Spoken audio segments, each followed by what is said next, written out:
ำฝนละลายพวกผักกินได้บ่ยางรัดเนาะชั้นนอกมันจะทางนั่นเลย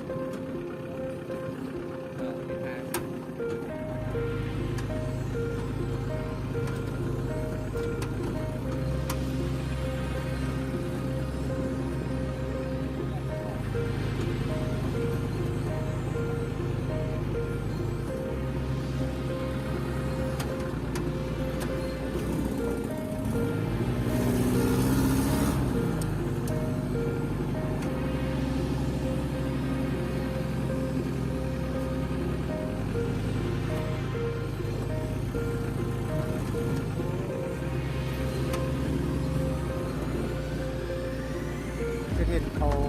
อยู่ได้จักไปหาแต่ละเทือเนาะเป็นไง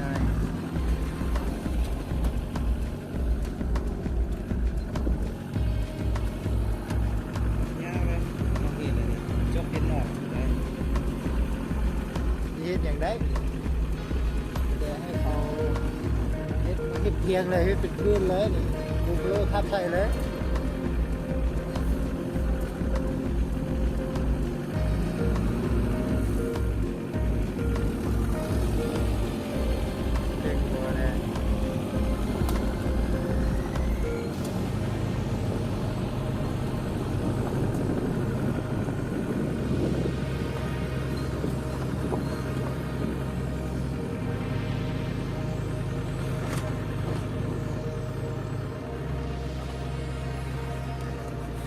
มากินน้ำเขาแล้ว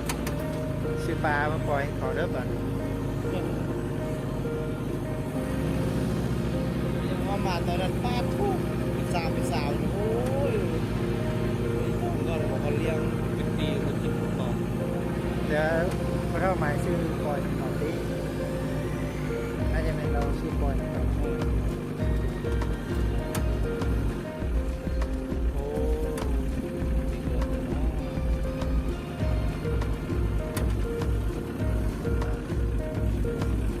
เดิน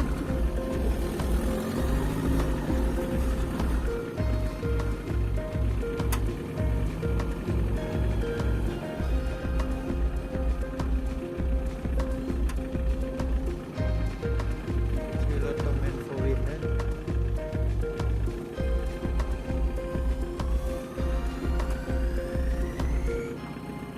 สมัยหนึ่งห้อหรอก่อนลูก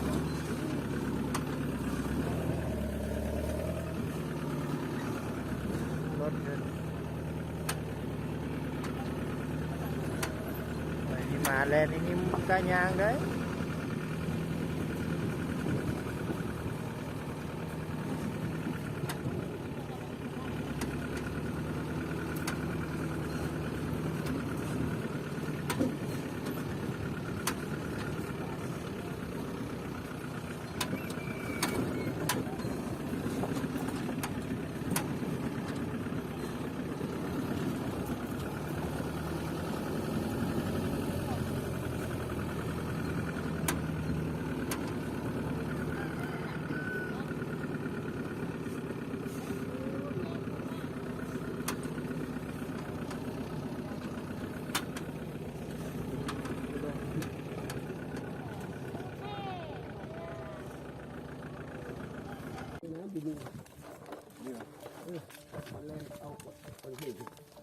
แล้วก็บจับปืนมาแล้วเกี่ยวกับเจ้าบ้านน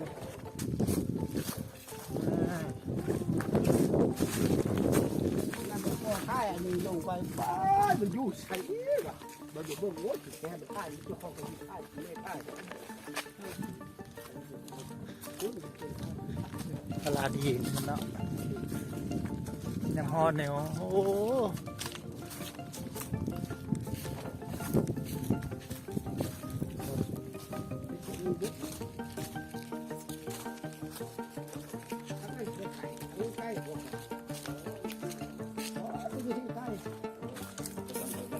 ทางใดกันแท้เลย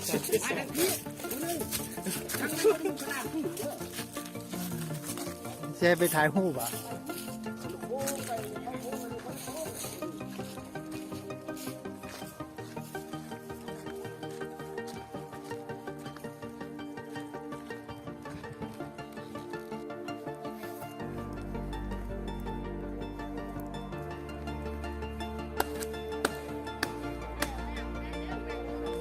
ผู้ลงบ่ได้กินได้อผู้อยู่ทางนี้ได้กินก่อน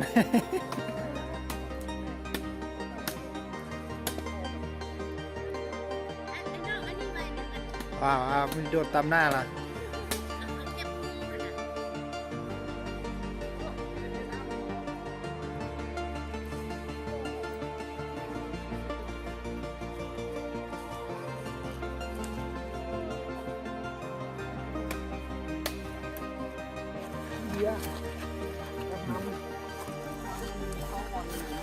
โอ้ธรรมชาติ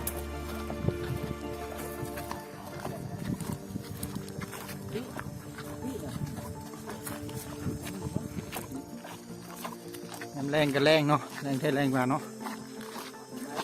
น้ำฝนนะน้ำเลยฝนน้ำไปที่เต็มเลยเพราะอันตู้ให้ก็มีน้ำบ่ ปลากี่บอกบนหมอปลาก็สิออกหมดติ ปลาไปก้อนบนเอา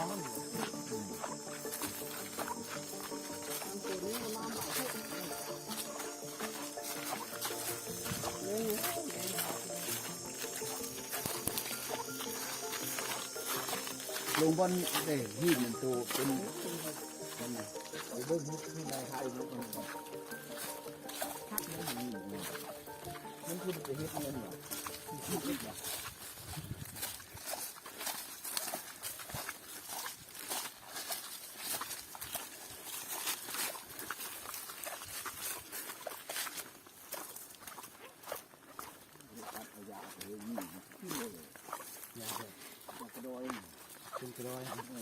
โอ้ให้มัน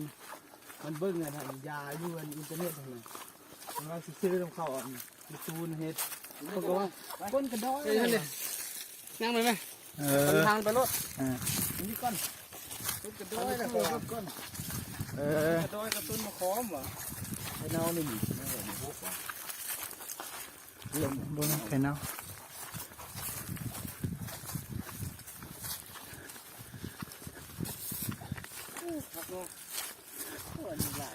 นี่บ่ชื่อตัวนี้ดิ เออ เอาที่เอาเงินให้มันเจ้าดิเอาไปนั่งจำเนี่ย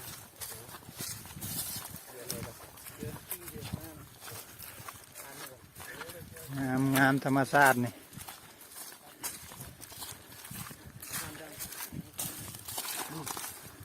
นี่เขาเอามาตั้งเงินเหรอ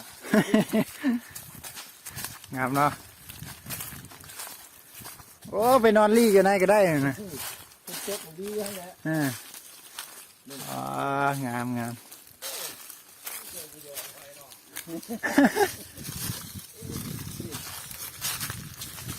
ลองไล่มันดูดิก็100 ปีโป่งน้ำมีชาออก งามเนาะโอ้ไปนอนรี่อยู่ในก็ได้เว้ย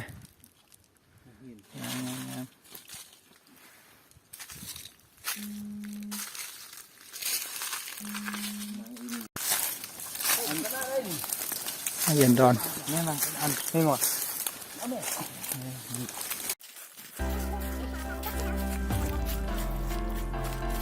โอ้คุณคนนึงเอามาป้าตัวใครยันบริเพนนี่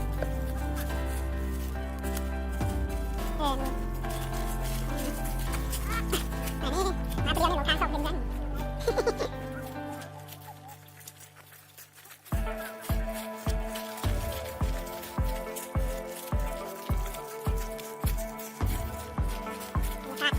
ระวัง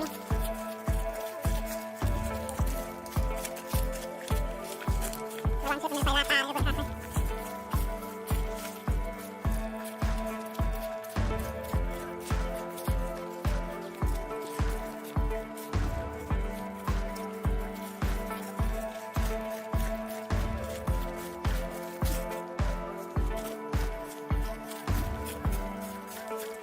มันคือเป็นยังไงป้อมออกมาไหมป้อมออกมาเป็นยังไง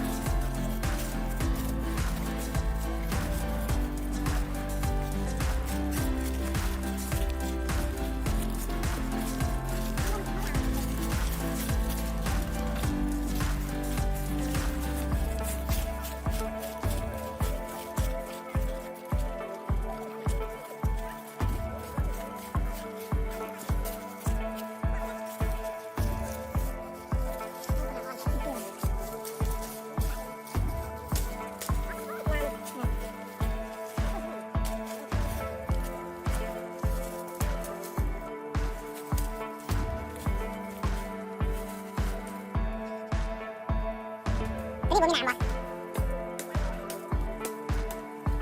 แล้วกินกับลาบเป็นยังไง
ก็มันกว้างเลยทะเลาะเลย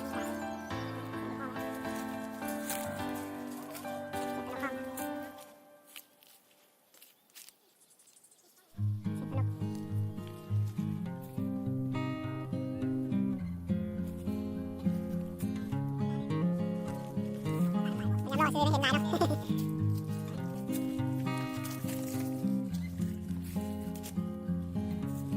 นี่นี่กระโดดหลายเด้นี่นกกระตา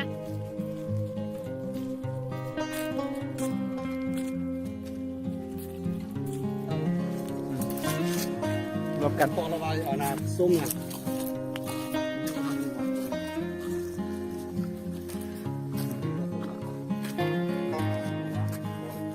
ส้มยังส้มนี่หวะ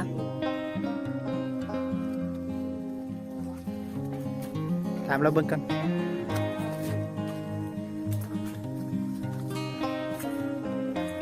ธรรมชาติงามหลาย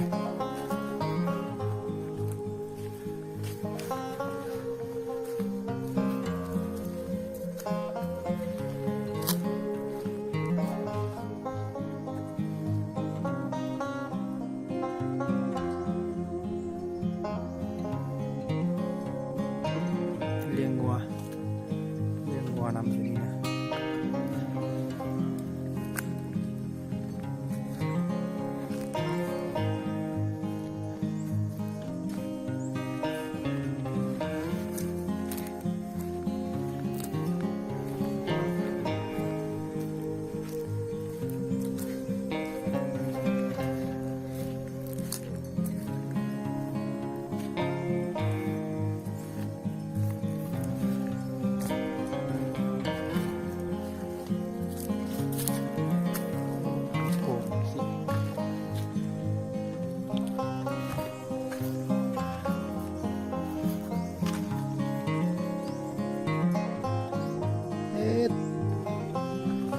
ตัวนี้บัวเอามันก็ตายป้ามันแล้วเนี่ยมันแห้งมันบกมันเลย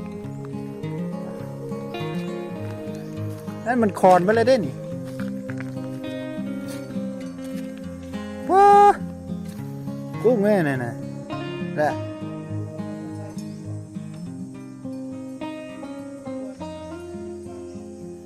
เอานะว้านี่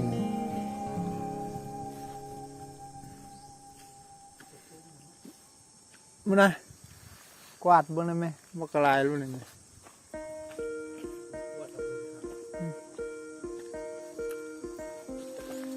ตายมาแล้วนะนี่นะน้ำบก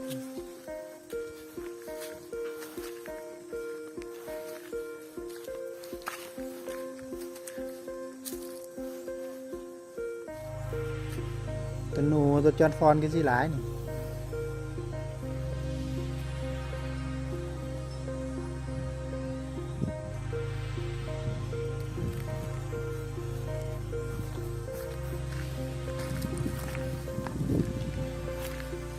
นี่นะนี่คิดหนึ่งนี่บกมาเลยที่หนึ่งแรงกว่านี้ป่า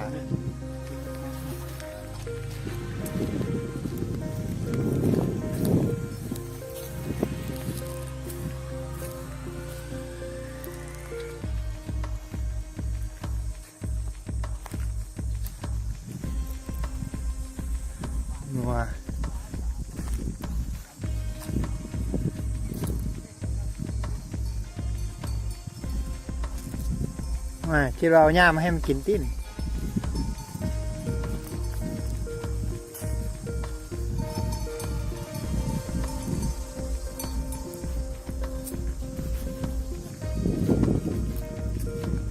ถ้ากินนะเผา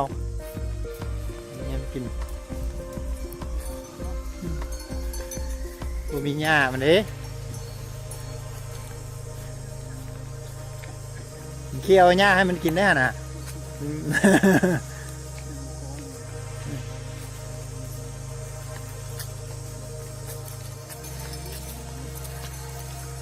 คือแบบนี้นี่มีตัวเย็นตัวแถวลุมๆโอ้ตีนละนี่แหละ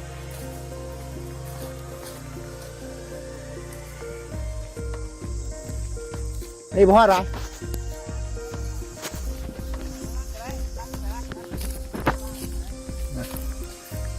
ขี้ทรายนี่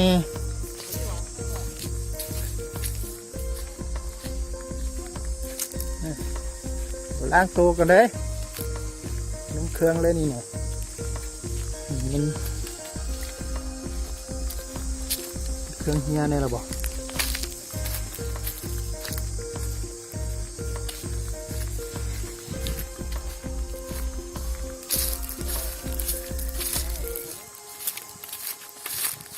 โอ้น้ำอยู่พี่มาท่ายิงตัวนกบ่มีปะนี่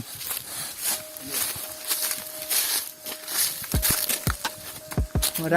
ดักยิงนกเหรอนกมา โบราณนี่เลยลูกโบราณเพิ่งข้าวะมาเราไปพุ่นคืนไหมวะ บ่มีโอ้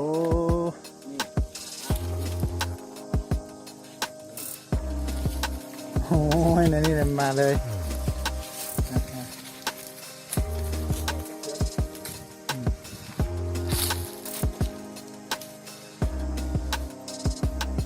น้ำใส่น้ำบัวประธานยิงนกบ่มีป่ะนี่นกมันลงมากินน้ำนะตั้งปุ่มโอ้